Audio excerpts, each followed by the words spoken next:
আপনি ইংল্যান্ডের ব্রিটিশ মিউজিয়ামে যদি কখনো ঢুকেন, দেখবেন ইংল্যান্ডের ব্রিটিশ মিউজিয়ামের সাদা পাথরের ফলকে লেখা, বাবা হিসেবে, নেতা হিসেবে, সমাজ সংস্কারক হিসেবে মুহাম্মদ হচ্ছে এই পৃথিবীর একজন সুপারম্যান।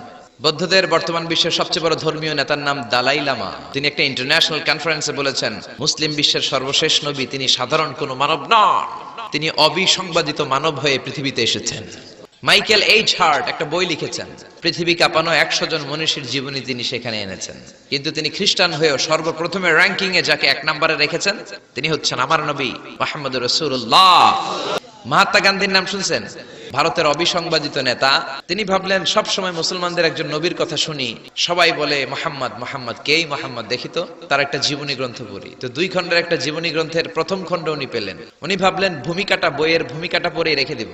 পড়তে শুরু করলো বিশ্বনবীর শৈশবকাল, কৈশোরকাল, তার সমাজনীতি, তার রাষ্ট্রনীতি, তার আন্তর্জাতিক নীতি। পড়তে পড়তে প্রথম